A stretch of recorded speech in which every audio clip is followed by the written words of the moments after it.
Hello everyone, मैं विनय Upadhyay present कर रहा हूँ और हम लोग इस वीडियो में करने वाले हैं बिहार से रिलेटेड सामान्य ज्ञान के क्वेश्चंस देखेंगे। बिहार जीके के मतलब 200 प्रश्न मैं इसमें बताऊंगा, ऑब्जेक्टिव क्वेश्चंस, जिसमें बिहार के इतिहास, भूगोल, नागरिक, मिसलेनियस सभी तरह के प्रश्नों को मैंने इसमें शामिल किया है। और ये निश्चित रूप से आपके आने वाले बिहार के कोई भी कम्पिटेटिव एग्जाम्स हो, चाहे वो बीपीएससी हो, बिहार एसएससी हो, या फिर बिहार के जो होते हैं ना सब इंस्पेक्टर दरोगा या फिर कांस्टेबल के जो एग्ज़ाम होते हैं, उसमें ये निश्चित रूप से आपको बहुत बहुत हेल्प करेंगे। एकदम एक सिंगल वीडियो, एक ही वीडियो काफ़ी है, इसे पूरा देखिए और 100% एक्सपेक्टेड क्वेश्चंस इसमें मैंने कवर करने की कोशिश की है। खुद से आप प्रयास करिएगा, 4 ऑप्शंस रहेंगे और फिर आंसर करने की कोशिश करिएगा, ठीक है। चलिए देखते हैं मतलब एक एक करके सभी प्रश्नों को, और आप पहले खुद से प्रयास करिए। आखिरी में एक होमवर्क क्वेश्चन आप लोगों से मैं पूछूंगा। चलिए पहला प्रश्न आपके सामने है। माफिया गिरोहों को खत्म करने के लिए बिहार में निम्नलिखित में से कौन सा ऑपरेशन शुरू किया गया था? 4 ऑप्शन हैं। चाहेंगे तो आप वीडियो को रोक रोक के आराम से 200 प्रश्नों को खुद से एक टेस्ट की तरह दे सकते हैं। मैं थोड़ा जल्दी जल्दी प्रश्न का आंसर करने की कोशिश करूंगा। तो इस प्रश्न का सही जवाब होगा option number D, operation cobra. Mafia गिरोहों को खत्म करने के लिए बिहार में ऑपरेशन कोबरा शुरू किया गया था। अगला है कि ऑपरेशन उजाला किस जिले में शुरू किया गया था? तो ऑपरेशन उजाला मुजफ्फरपुर जिले में शुरू किया गया था। नेक्स्ट है, ऑपरेशन धनवंतरी बिहार में क्यों शुरू किया गया था? तो सही जवाब होगा इस प्रश्न का होगा कि ऑपरेशन धनवंतरी बाजार में अवैध और नकली दवाओं को रोकने के लिए जो है इसे शुरू किया गया था। धनवंतरी आप समझ सकते हैं, ये एक चिकित्सक थे, तो इससे रिलेट करके आप ये दवा वाला कर सकते हैं आंसर इसका। बिहार में अपराध खत्म करने के लिए ऑपरेशन ब्लैक पैंथर किस जिले में शुरू किया गया था? तो ये शुरू किया गया था पश्चिमी चंपारण में। ऑपरेशन ब्लैक पैंथर पश्चिमी चंपारण जिले में शुरू किया गया था। नेक्स्ट है, बिहार में ऑपरेशन चाणक्य क्यों शुरू किया गया था? तो ऑपरेशन चाणक्य बेसिकली जो है ये बाजार में दैनिक आवश्यक वस्तुओं में मिलावट समाप्त करने के लिए शुरू किया गया था। ठीक है, इसका ऑप्शन नंबर बी हो जाएगा। बाजार में दैनिक आवश्यक वस्तुओं में जो मिलावट होता है ना, उसको समाप्त करने के लिए ऑपरेशन चाणक्य शुरू किया गया था। बिहार के ऑपरेशन टास्क फोर्स का क्या उद्देश्य था? तो ऑपरेशन टास्क फोर्स जो है बेसिकली इसका उद्देश्य था नक्सली विरोध गतिविधियों का अंत करना। नक्सली गतिविधियों का अंत करना इसका सही जवाब होगा। अगला कि अक्टूबर 1989 भागलपुर सांप्रदायिक संघर्षों की जांच के लिए जांच पैनल की अध्यक्षता किसने की थी? तो अक्टूबर 1989 भागलपुर सांप्रदायिक संघर्षों की जांच के लिए जांच पैनल की अध्यक्षता जस्टिस एएन सिंह ने की थी। नेक्स्ट है, बिहार में जहानाबाद जेल नरसंहार कब हुआ था? ये बहुत इंपॉर्टेंट एक घटना है, इसे याद रखिएगा, ये प्रश्न आ जाता है एग्जाम में। नवंबर 2005 में ये हुआ था, जहानाबाद जेल नरसंहार। बिहार का कौन सा संगठन वामपंथी है? दिए गए ऑप्शंस में से आपको बताना है।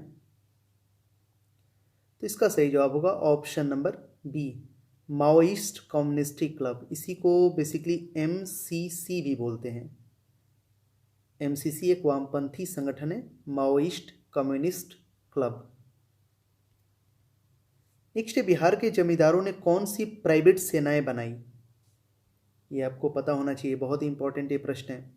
उपरोक्त सभी इसका आंसर हो जाएगा। इसमें कुंवर सेना, ब्रह्मश्री सेना और रणवीर सेना, ये बेसिकली बिहार के जमींदारों की प्रमुख सेना थी। इसमें एक और आता है सनलाइट सेना भी बोलते हैं उसको, ठीक है।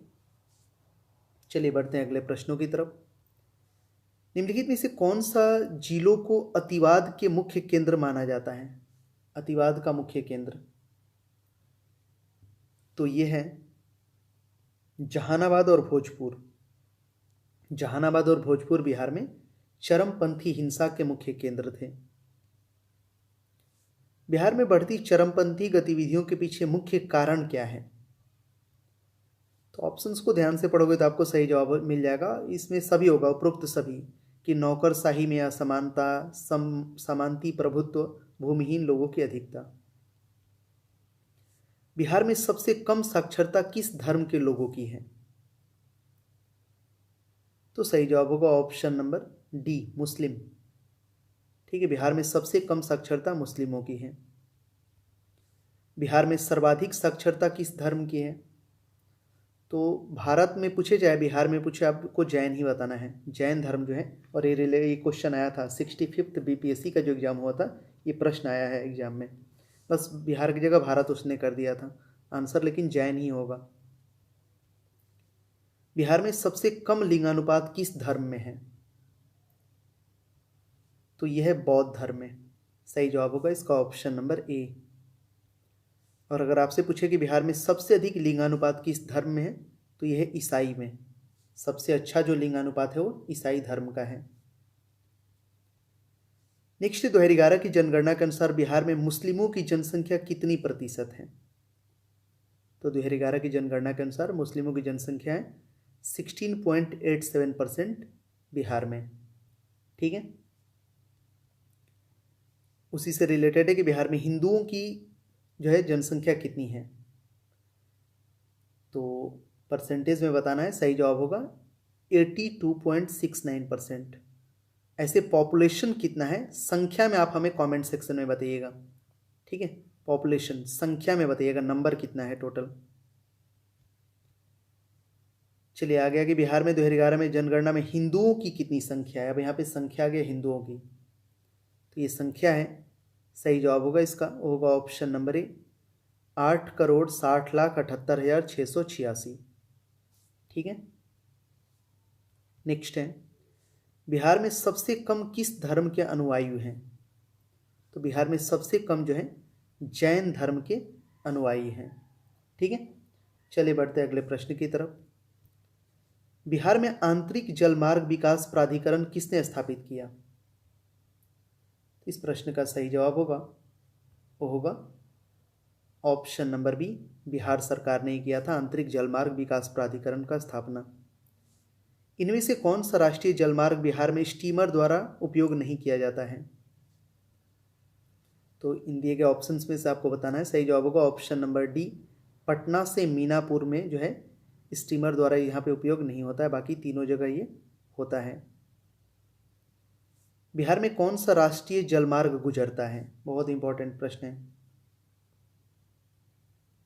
तो सही जवाब होगा, वो होगा ऑप्शन नंबर ए, NWN, मतलब नेशनल जो है वाटर हो जाएगा यहाँ पे। तो बिहार से राष्ट्रीय जलमार्ग 1 जो है ना, ये गुजरता है। बिहार में किस जगह फ्लाइंग और ग्लाइडिंग क्लब है? तो बिहार में फ्लाइंग और ग्लाइडिंग क्लब है, ये पटना में है। नेक्स्ट है, गया हवाई अड्डे को इंटरनेशनल स्टेटस कब मिला था?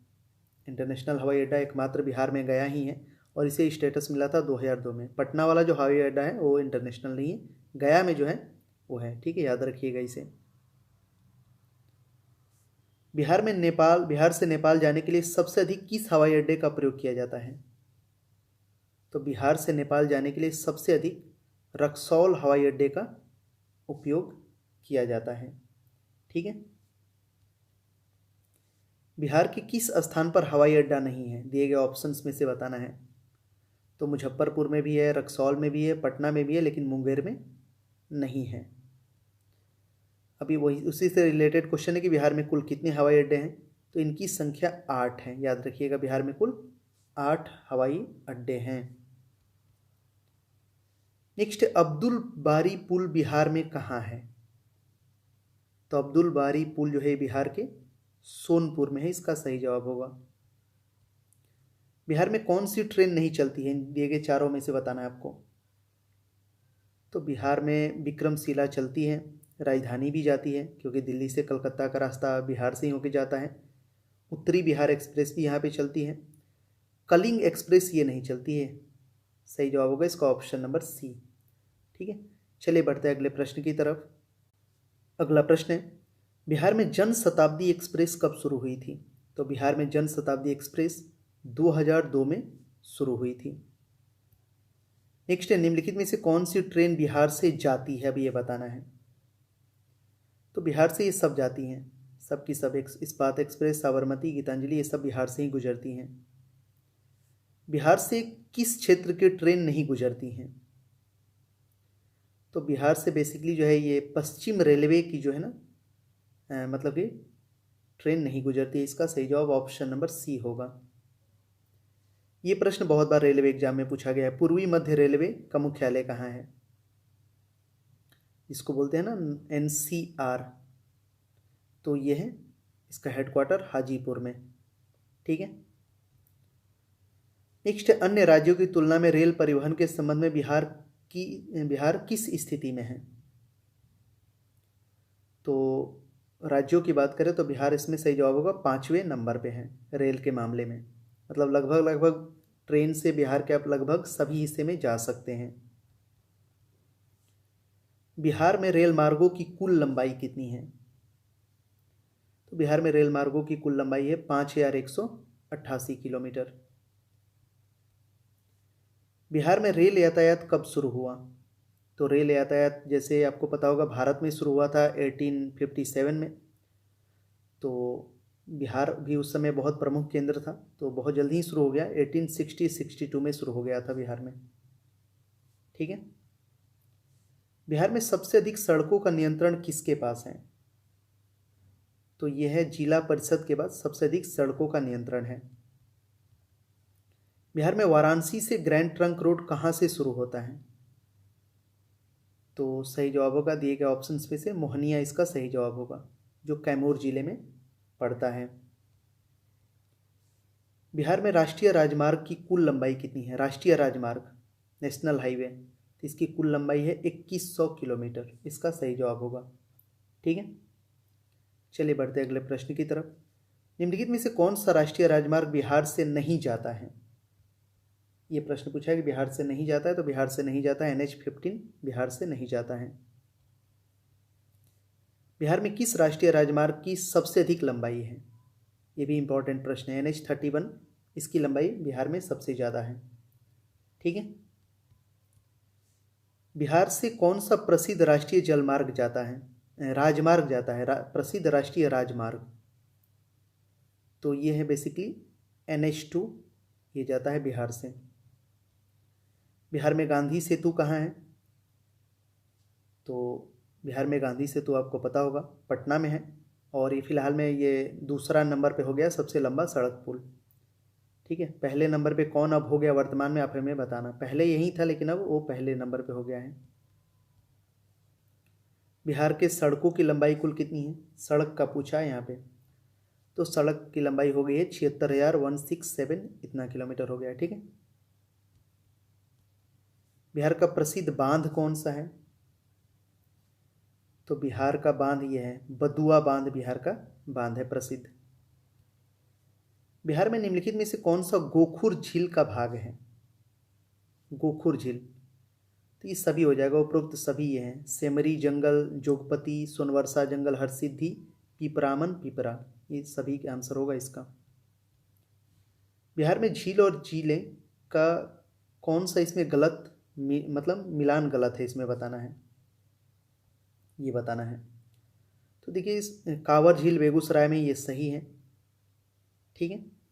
सरामन ये बेतिया में, ये भी सही है। मोती झील मोतिहारी में, ये भी सही है।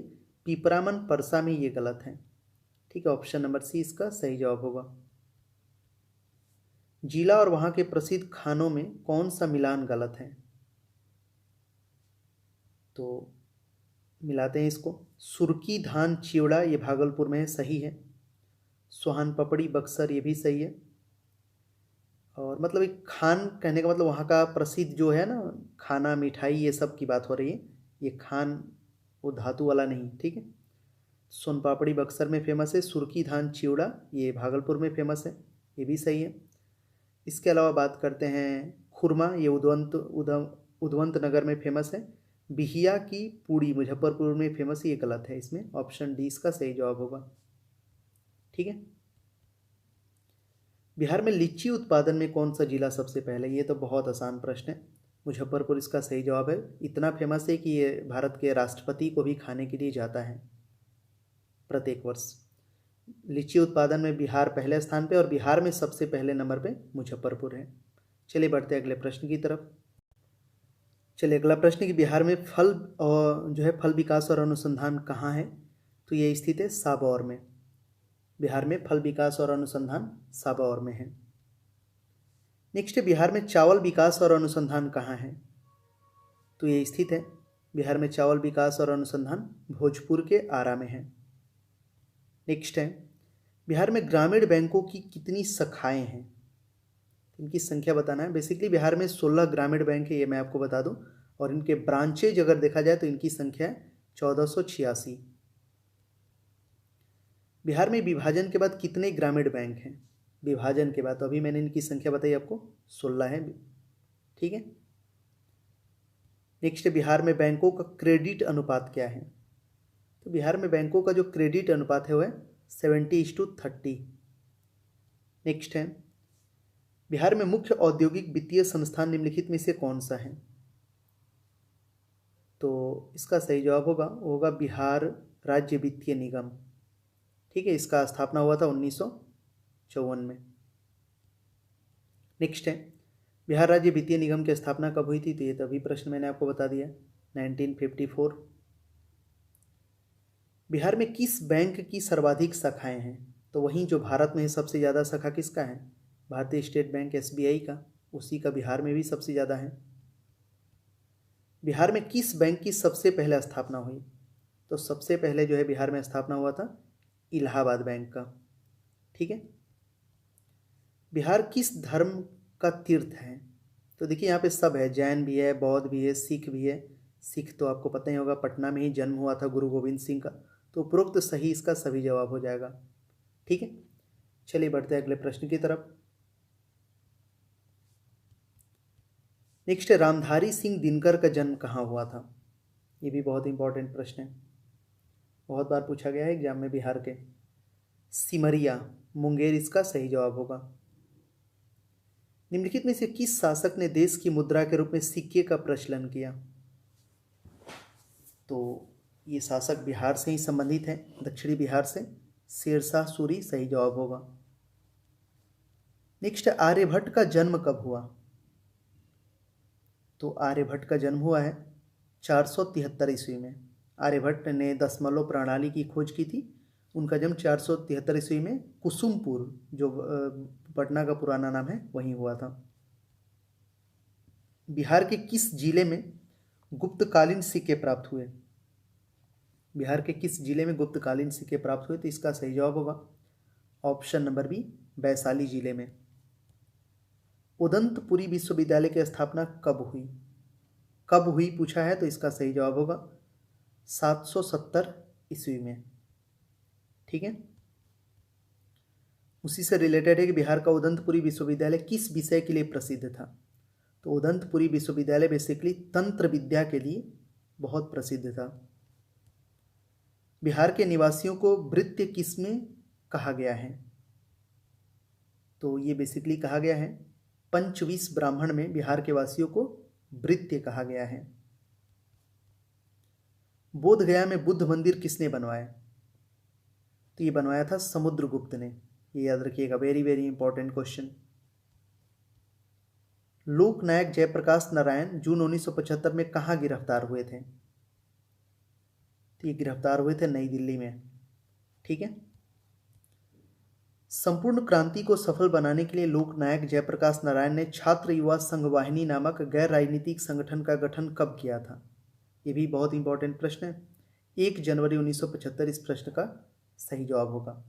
इसी को JP आंदोलन भी बोला जाता है। जयप्रकाश नारायण ने छात्र युवा संघ वाहिनी नामक गैर राजनीतिक संगठन को बनाया था। ठीक है। लोकनायक जयप्रकाश नारायण ने संपूर्ण क्रांति का आह्वान कब किया? तो ये किया था 5 लोकनायक जयप्रकाश नारायण ने 5 जून, इसका हो जाएगा 1974 में। जयप्रकाश आंदोलन के दौरान सरकार के दमनकारियों उपायों के विरोध में किस साहित्यकार ने अपना पद्मश्री वापस कर दिया था? तो फणीश्वर नाथ रेणु ने उस समय अपना पद्मश्री वापस कर दिया था, जब जयप्रकाश आंदोलन कर रहे थे। उनको मतलब उनके आंदोलन को जब दबाया जा रहा था तो सरकार के विरोध में उन्होंने अपना पद्मश्री वापस कर दिया था। जयप्रकाश नारायण को अप्रैल 1974 में पटना में क्या उपाधि दी गई? तो पहले जयप्रकाश नारायण ही नाम था, बाद में इनको कहा गया लोकनायक। ये पटना में इनको उपाधि दिया गया था अप्रैल 1974 में। मार्च 1974 में बिहार के किस अखबार के कार्यालय में जो है आग लगी थी? तो ये था सर्चलाइट प्रदीप, उस जो है अखबार का कार्यालय है, मतलब सर्चलाइट प्रदीप अखबार का कार्यालय में आग लगा था मार्च 1974 में। जयप्रकाश आंदोलन कब शुरू हुआ था? तो सही जवाब होगा ऑप्शन नंबर बी 1974 में। लोकनायक जयप्रकाश नारायण का जन्म कहाँ हुआ? तो ये बेसिकली थे छपरा के, ठीक है। डॉक्टर राजेंद्र प्रसाद का जन्म कहाँ हुआ? इनको बिहार का गांधी भी कहा जाता है, याद रखिएगा। भारत के पहले राष्ट्रपति थे और इनका जन्म हुआ है सारण जिले में। किस महान स्वतंत्रता सेनानी की याद में आरा जिले में सोन नदी पर कोइलवर पुल का नाम बदलकर बारी पुल रखा गया है? वेरी वेरी इंपॉर्टेंट प्रश्न, तो आपको पता होना चाहिए। अब्दुल बारी, इन्हीं के नाम पे कोइलवर पुल का नाम बदल के बारी पुल रखा गया। बिहार सरकार हर साल 23 अप्रैल को विजय दिवस के रूप में किस महान शहीद को श्रद्धांजलि अर्पित करने के लिए मनाती है? तो वीर कुंवर सिंह, ठीक है। 23 अप्रैल को जो है वीर कुंवर सिंह को आपको पता होगा 1857 की क्रांति में इन्होंने बिहार का नेतृत्व किया था। 1929 में बिहार किसान सभा का स्थापना किसने किया था? ये भी प्रश्न बहुत इंपॉर्टेंट है, ये बीपीएससी में 2-3 बार प्रश्न आ चुका है। तो स्वामी सहजानंद सरस्वती सही जवाब होगा। बिहार किसान सभा की स्थापना 1929 में स्वामी सहजानंद सरस्वती ने की थी। नेक्स्ट, निम्नलिखित में से किसका जन्म बिहार में नहीं हुआ था? अब चारों ऑप्शंस को आपको देखना पड़ेगा इसमें ध्यान से। तो हुआ था, आप देख लो कौन कौन। आर्यभट्ट मैंने बता ही दिया, लोकनायक जयप्रकाश नारायण बता ही दिया, जगजीवन राम भी बिहार के ही हैं, और इसमें इसका सही जवाब होगा बीपी सिंह। ये इनका जन्म बिहार में नहीं हुआ है, ठीक है। जगजीवन राम का जन्म बिहार में कहाँ हुआ? देखिए उन्हीं से रिलेटेड प्रश्न है, तो सही जवाब होगा चंद्रवा भोजपुर में। जगजीवन राम का जन्म भोजपुर के चंद्रवा में हुआ था। बिहार के किस नेता को जेपी कहा जाता है? ये तो अभी मैंने आपको बता दिया, जेपी पूरा नाम हो जाएगा जयप्रकाश नारायण। लोकनायक जयप्रकाश नारायण को जेपी भी कहा जाता है। जगजीवन राम भारत के उप प्रधानमंत्री कब बने? तो ये बने थे 1977 में, और यही जगजीवन राम की ही बेटी हैं मीरा कुमार, आपने सुना होगा नाम, जो है लोकसभा स्पीकर भी रह चुकी हैं। जगजीवन राम को किस नाम से जाना जाता है? तो इनको कहा जाता है बाबू जगजीवन राम, ठीक है। डॉक्टर जाकिर हुसैन कब से कब तक बिहार के राज्यपाल रहे? तो ये बिहार के राज्यपाल 5 वर्ष तक रहे थे, 1957 से 1962 के बीच में डॉक्टर जाकिर हुसैन बिहार के राज्यपाल रहे थे, ठीक है। फिर ये भारत के राष्ट्रपति भी बने, जैसे कि रामनाथ कोविंद पहले बिहार के राज्यपाल थे, बाद में भारत के राष्ट्रपति बने। 2001-2 में किस राजनीतिक नेता की जयंती मनाई गई थी? तो सही जवाब होगा ऑप्शन नंबर डी, लोकनायक जयप्रकाश नारायण, इसका सही जवाब होगा। बिहार में बड़ा भूकंप कब आया जिससे जनधन की अपार हानि हुई थी? मतलब बिहार का सबसे बड़ा भूकंप यही है, 1934 में आया था। निम्नलिखित में से किस राज्य ने भारत संचार निगम लिमिटेड मोबाइल फोन सेवाओं का लाभ उठाया था? तो दिए गए ऑप्शंस में से बिहार इसका सही जवाब होगा। नेक्स्ट है, भागलपुर में आयुर्वेदिक कॉलेज कौन सा है? तो इसका नाम है अष्टांग आयुर्वेदिक कॉलेज, इसका सही जवाब होगा। चलिए नेक्स्ट है, बिहार में पशु चिकित्सा विज्ञान और पशुपालन कॉलेज कहाँ स्थित है? तो ये स्थित है पटना में, चिकित्सा विज्ञान और पशुपालन कॉलेज। बिहार में doctor Rajendra Prasad memorial research institute कहाँ स्थित है? तो doctor Rajendra Prasad memorial research institute Patna में जो है अगम कुआं में है। नेक्स्ट है, पटना में निम्नलिखित में से कौन सा शोध संस्थान नहीं है? तो दिए गए ऑप्शंस में से इसका सही जवाब होगा ऑप्शन नंबर बी, चावल विकास और अनुसंधान संस्थान, ये पटना में नहीं है।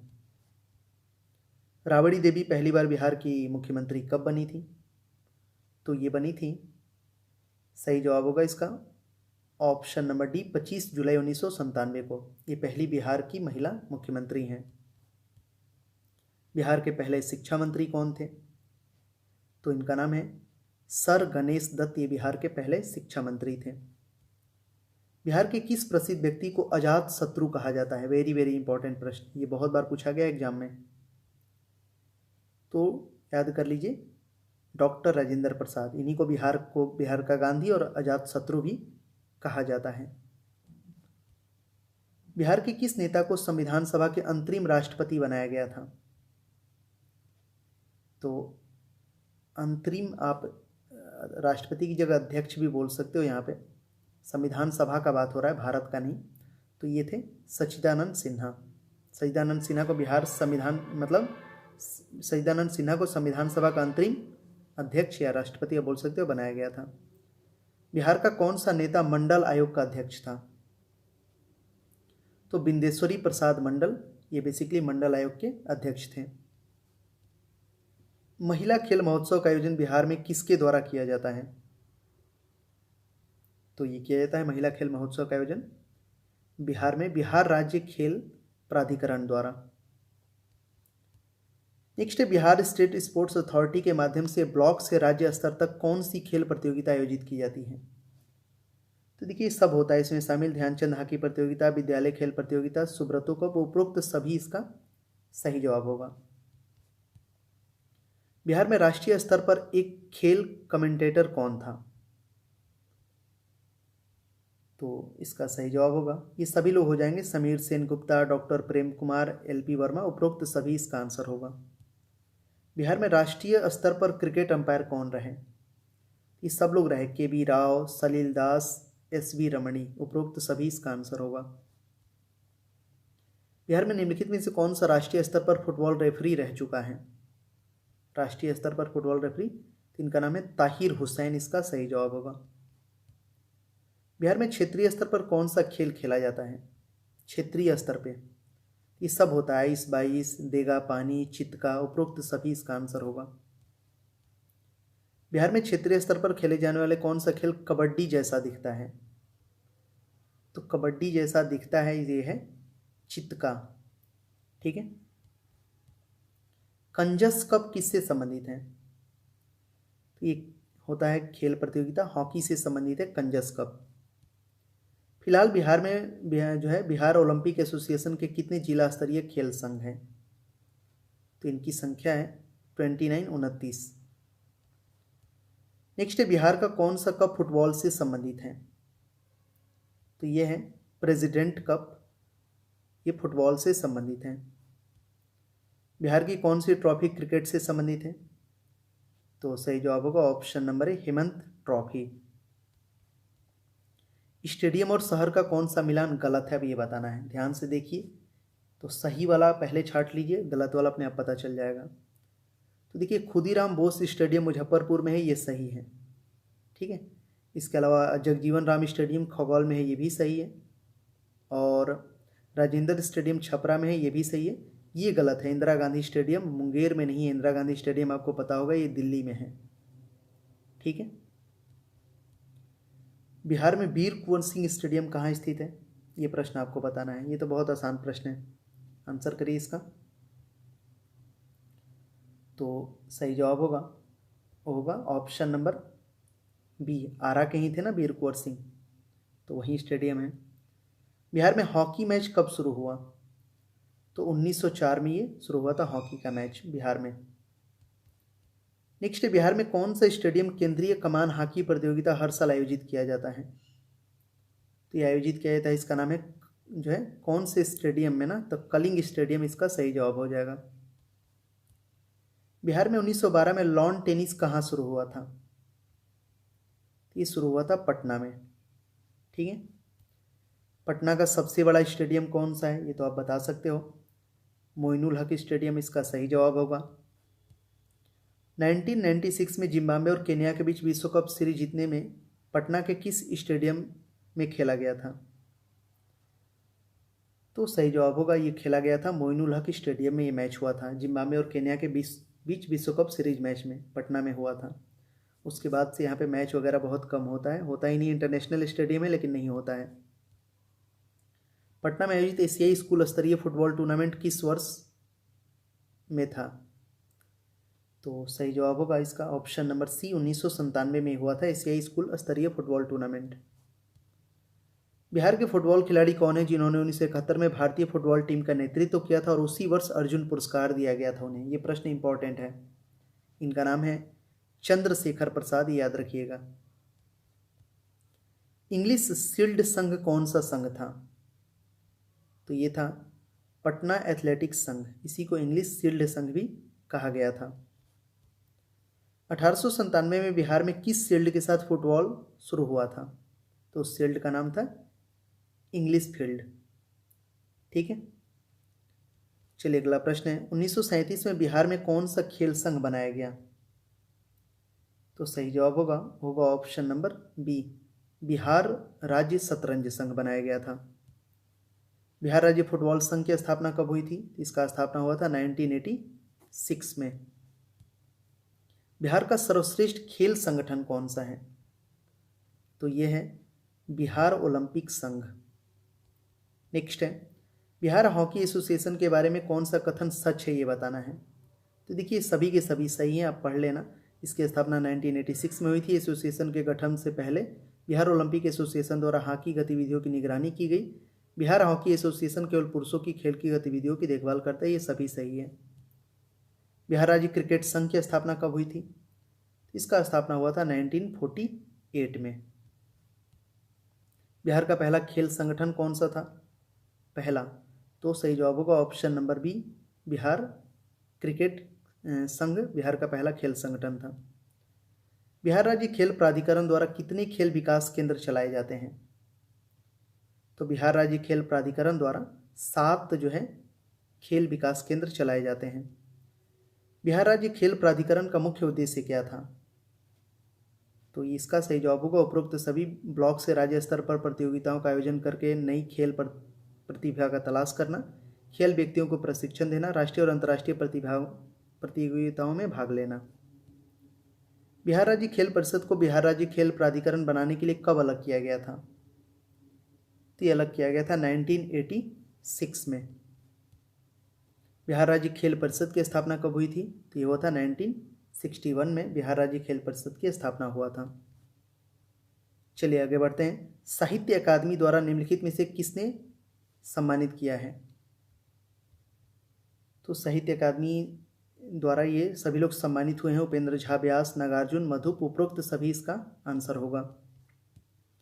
बिहार में सबसे पहले अशोक चक्र किसने जीता? वेरी वेरी इंपॉर्टेंट प्रश्न। तो इनका नाम है रणधीर वर्मा, याद रखिएगा। इन्हें सबसे पहले बिहार में अशोक चक्र मिला है। 2001 में बिहार में भारत रत्न किसे मिला? 2001 में तो मिला था उस्ताद बिस्मिल्लाह खान को। लोकनायक जयप्रकाश नारायण को भारत रत्न कब मिला? तो इन्हें जो है दिया गया था 1999 में, 1999 में। 1992 में बिहार से भारत रत्न किसे मिला? तो ये है JRD टाटा, इसका सही जवाब होगा। डॉक्टर राजेंद्र प्रसाद को भारत रत्न कब मिला?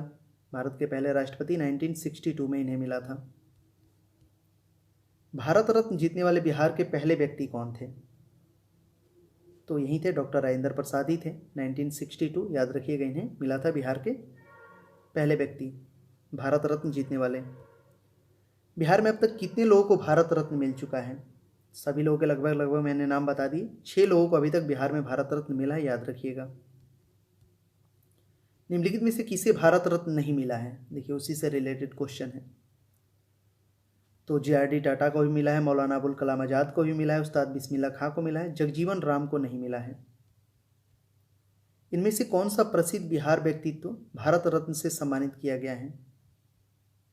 ये सभी लोग हैं, डॉक्टर जाकिर हुसैन, डॉक्टर राजेंद्र प्रसाद, लोकनायक जयप्रकाश नारायण, उपरोक्त सभी इसका आंसर होगा। सभी लोग बिहार से हैं।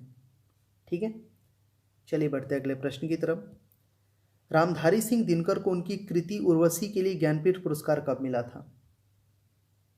इन्हें ज्ञानपीठ पुरस्कार मिला था, सही जवाब होगा उसका इस प्रश्न का ऑप्शन नंबर ए, 1972 में मिला था। बिहार के निम्नलिखित में से किस साहित्यकार को हिंदी भाषा के लिए ज्ञानपीठ पुरस्कार मिला? तो अभी मैंने बताया रामधारी सिंह दिनकर। रामधारी सिंह दिनकर को राष्ट्र कवि भी कहा जाता है, ये भी याद रखिएगा। कभी कभी प्रश्न पूछ देता है कि राष्ट्र कवि किसे कहा जाता है, तो रामधारी सिंह दिनकर को इन्हें जो है ज्ञानपीठ पुरस्कार मिला है। बिहार में इनमें से कौन सी ग्रंथ अकादमी स्थापित नहीं है? तो नहीं है, पंजाबी नहीं है, पंजाबी तो होगा ऑफकोर्स नहीं होगा, बाकी सब है ये, ठीक है। कला और क्षेत्रीय भाषाओं के विकास के लिए कलाकारों और कूड़ेदानियों को सम्मान और पुरस्कार देने के लिए बिहार सरकार द्वारा कितनी अकादमियां बनाई गई हैं? तो सही जवाब होगा ऑप्शन नंबर ए, 7 अकादमियां बनाई गई हैं। ग्रंथ पुरस्कार योजना के तहत डॉक्टर ग्रियर्सन पुरस्कार किस क्षेत्र में दिया जाता है? ये दिया जाता है मैथिली और मगधी की पुस्तकें, ठीक है, इसका सही जवाब होगा। नेक्स्ट है, बिहार आधिकारिक भाषा विभाग द्वारा ग्रंथ पुरस्कार योजना के हिस्से के रूप में कितने पुरस्कार दिए गए हैं? तो इसका सही जवाब होगा ऑप्शन नंबर बी, 7। ग्रंथ पुरस्कार योजना के तहत बेसिकली 7 पुरस्कार दिए जाते हैं। कौन सा पुरस्कार ग्रंथ पुरस्कार योजना का हिस्सा नहीं है? तो 7 इसके पुरस्कार होते हैं, हिस्सा नहीं है बेसिकली, तो ये है दुष्यंत कुमार पुरस्कार इसका हिस्सा नहीं है।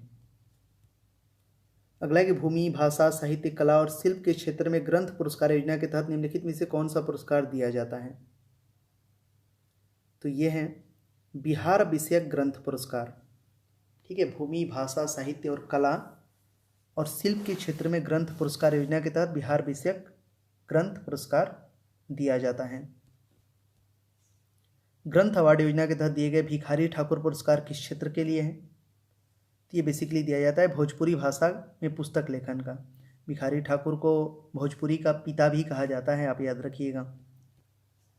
बिहार आधिकारिक भाषा विभाग ने के ग्रंथ पुरस्कार योजना के हिस्से के रूप में कौन सा पुरस्कार दिया गया है? ये सब आते हैं, भिखारी ठाकुर पुरस्कार, विद्याकर कवि पुरस्कार, डॉक्टर ग्रियर्सन पुरस्कार, उपरोक्त सभी इसका आंसर होगा।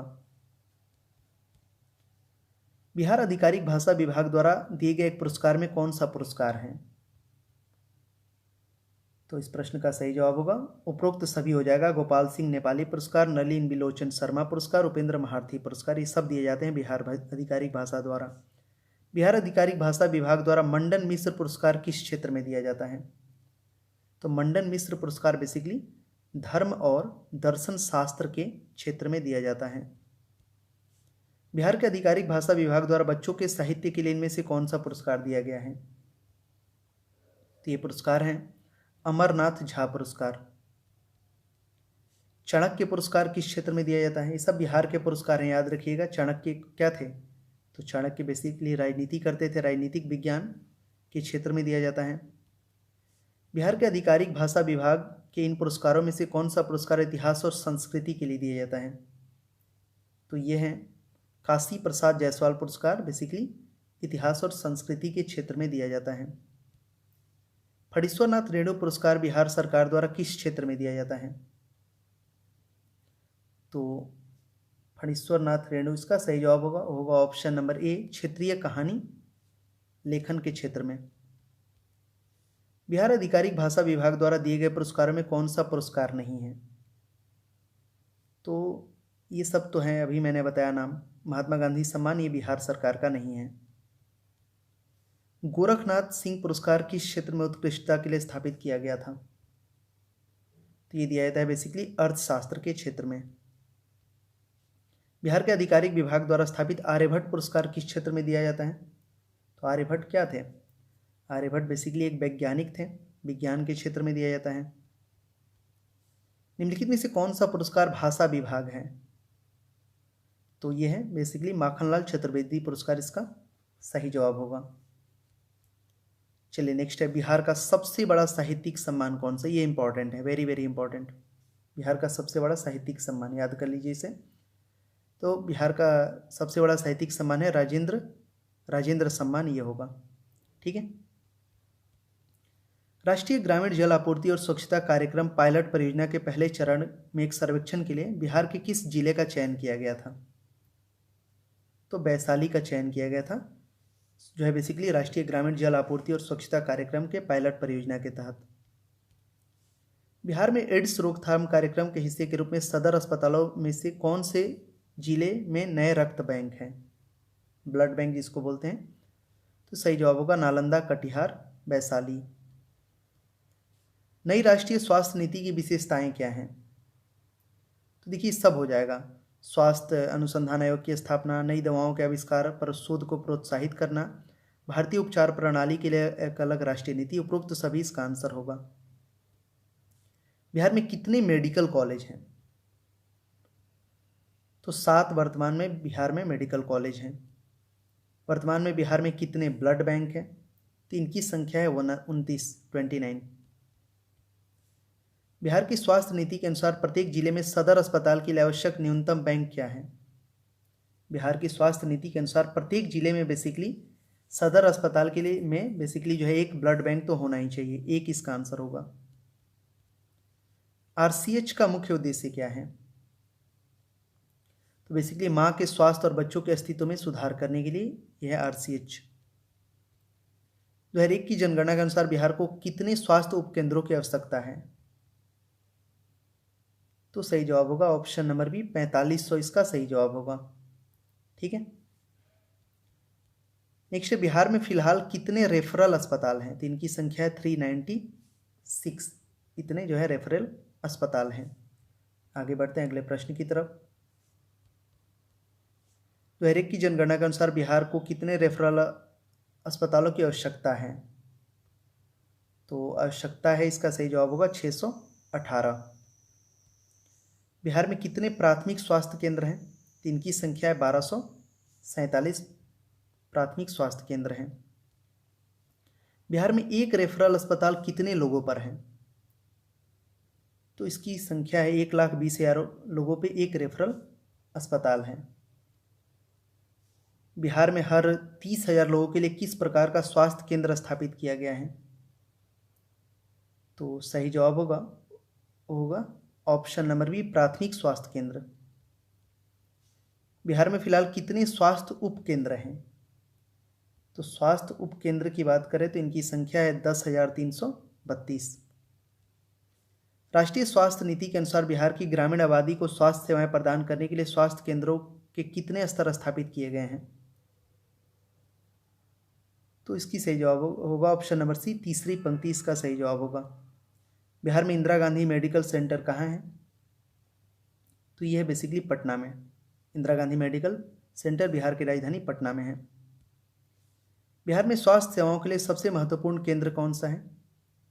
तो यह है basically PMCH, Patna medical college and hospital, जो कि पटना में है। यही सबसे बड़ा बिहार का हॉस्पिटल है। वायु प्रदूषण रोकथाम और नियंत्रण अधिनियम के तहत केंद्र सरकार ने अस्थायी चिमनी को स्थायी में बदलने के आदेश को कब पास किया था? ये पास हुआ था दिसंबर 2001 में। नेक्स्ट, यदि नदियों में प्रदूषण निर्दिष्ट सीमा से अधिक हुआ है तो किस अधिनियम के तहत बिहार राज्य प्रदूषण नियंत्रण बोर्ड कार्रवाई कर सकता है? तो ये अधिनियम है, सही जवाब होगा जल प्रदूषण रोकथाम और नियंत्रण अधिनियम के तहत कार्रवाई हो सकती है। चलिए बढ़ते हैं अगले प्रश्न की तरफ। चलिए अगला प्रश्न है, किस अधिनियम ने बिहार राज्य प्रदूषण नियंत्रण बोर्ड को एक स्वायत्त निकाय घोषित किया है? तो देखिए इसका आंसर उपरोक्त सभी हो जाएगा। जल प्रदूषण रोकथाम और नियंत्रण अधिनियम, जल उपकर अधिनियम, वायु प्रदूषण रोकथाम और नियंत्रण अधिनियम, ये सभी होगा all of the above. Bihar राज्य प्रदूषण निवारण बोर्ड की स्थापना कब हुई थी? तो बिहार राज्य प्रदूषण निवारण बोर्ड की स्थापना 1974 में हुई थी। बिहार राज्य प्रदूषण निवारण परिषद का गठन किस अधिनियम के तहत हुआ था? तो ये अधिनियम है, बिहार राज्य प्रदूषण निवारण परिषद का गठन जल प्रदूषण अधिनियम 1974 के तहत हुआ था। ठीक है। बिहार में गंगा कार्य योजना का दूसरा चरण कब शुरू हुआ? ये शुरू हुआ था बेसिकली फरवरी 1991 में। बिहार में गंगा कार्य योजना का दूसरा चरण फरवरी 1991 में शुरू हुआ था। बिहार में गंगा कार्य योजना का कौन सा कार्यक्रम है? तो ये सब आ जाएंगे, अल्प लागत स्वच्छता योजना, विद्युत सौदाह गृह, सीवेज उपचार संयंत्र, उपरोक्त सभी इसका आंसर होगा। गंगा कार्य योजना की शुरुआत कब हुई थी? ये बहुत पुराना है, ये 14 जून 1986 में इसका शुरुआत हुआ था। गंगा के प्रदूषण को रोकने के लिए केंद्रीय प्रदूषण नियंत्रण बोर्ड द्वारा कौन सा निकाय बनाया गया था? तो इसका सही जवाब होगा ऑप्शन नंबर बी, गंगा कार्य योजना। गंगा के प्रदूषण को रोकने के लिए बनाया गया था ये बिहार में। बिहार में नदी प्रदूषण का मुख्य कारण क्या है? ये सब हो जाएंगे, औद्योगिक अपशिष्ट, शहरों का कचरा, नदी के किनारे जानवरों को धोना, उपरोक्त सभी इसका आंसर होगा। उत्तरी बिहार की सबसे प्रदूषित नदी कौन सी है? इंपॉर्टेंट प्रश्न आया हुआ है बिहार पुलिस में। तो उत्तरी बिहार की सबसे प्रदूषित नदी अगर आपसे पूछा जाएगा तो कोसी आपको बताना पड़ेगा। बिहार के उत्तरी हिस्सों में बाढ़ के विनाश का खतरा कैसे कम हो सकता है, ये बताना है। तो कम हो सकता है वो, इसका सही जवाब होगा नेपाल की नदियों को उचित जल प्रबंधन द्वारा, इसका सही जवाब होगा। ठीक है, क्योंकि उत्तरी बिहार में जो बाढ़ आता है और दक्षिण बिहार में हर साल सूखा आता है, तो उत्तरी बिहार का में बाढ़ आने का सबसे बड़ा रीज़न वही है कि नेपाल की तराई से बहुत सारी नदियाँ आती हैं। ठीक है, और उसमें कोसी है जो सबसे खतरनाक है। बिहार के किस क्षेत्र में बाढ़ एक जलवायु आपदा है? देखिए ये बीपीएससी में क्वेश्चन आया हुआ है। उत्तरी बिहार इसका सही जवाब होगा। उत्तरी बिहार में बाढ़ आता है। ठीक है, देखिए बिहार अगर है ना, बिहार को अगर आप ऐसे देखोगे, मतलब ये नॉर्थ है, ये साउथ है, ये ईस्ट है, ये वेस्ट है, तो बिहार के ठीक पहले तो बीचों बीच गंगा नदी गुजरती है, तो नॉर्थ में जो है ये बाढ़ आता है। ठीक है, और ये साउथ वाला जो है ना, ये सूखा क्षेत्र है, याद रखना। ठीक बीचों बीच गंगा नदी जाती है। बिहार में पर्यावरण की उपेक्षा का प्राथमिक कारण क्या है? तो प्राथमिक कारण यही है शिक्षा और जागरूकता की कमी, इसीलिए वहाँ पे पर्यावरण की उपेक्षा की जाती है। बेहद खराब वर्गों के लिए बिहार सरकार की कौन सी योजना विश्व बैंक द्वारा सहायता प्राप्त की जाती है? इस योजना का नाम है जीविका परियोजना। ये बिहार की परियोजना है जिससे विश्व बैंक द्वारा सहायता किया जाता है। जिले कौन सा सूखा प्रवण क्षेत्र कार्यक्रम लागू किया गया था? तो सही जवाब होगा ऑप्शन नंबर बी, रोहतास और नालंदा। ये सूखा प्रवण क्षेत्र कार्यक्रम इन दोनों जिले में लागू किया गया था। किस वर्ष जयप्रकाश रोजगार गारंटी योजना शुरू हुई थी? तो जयप्रकाश रोजगार गारंटी योजना 2002 में शुरू हुई थी। निम्नलिखित में से कौन सा योजना कार्यक्रम लॉन्च किया गया था, कौन सा पहल? तो सही जवाब होगा ऑप्शन नंबर ए, राष्ट्रीय सामाजिक सुरक्षा कार्यक्रम, इसका सही जवाब होगा। किस पंचवर्षीय योजना के लिए फूड फॉर वर्क लॉन्च किया गया था? तो ये हुआ था 5वीं पंचवर्षीय योजना में। ग्रामीण क्षेत्रों में गरीबी रेखा से नीचे कौन माना जाता है? ये तो आपको पता होना चाहिए। तो इसका सही जवाब होगा ऑप्शन नंबर सी, दैनिक जीवन, मतलब जिनकी दैनिक खपत 2400 कैलोरी से कम है उसको ग्रामीण क्षेत्र में गरीब माना जाता है। और वहीं अगर शहरी क्षेत्र की बात करें, गरीबी रेखा के नीचे कौन माना जाता है? तो जिनकी दैनिक खपत बेसिकली 2100 कैलोरी से कम हो तो उन्हें गरीब माना जाएगा शहर में। ठीक है, और ये आखिरी प्रश्न आप लोगों के लिए होमवर्क है, इसका आंसर आप लोग कमेंट सेक्शन में कर देना। अगर इस वीडियो को आप दोबारा देख लेते हो तो बहुत सारे प्रश्न इसमें, कुछ इंपॉर्टेंट क्वेश्चंस मैंने बताए वो आपके एग्जाम में अगर आएंगे तो आप इजीली कर सकते हैं। इस प्रश्न का आंसर करिए और सभी लोग वीडियो को जरूर लाइक और शेयर करिए।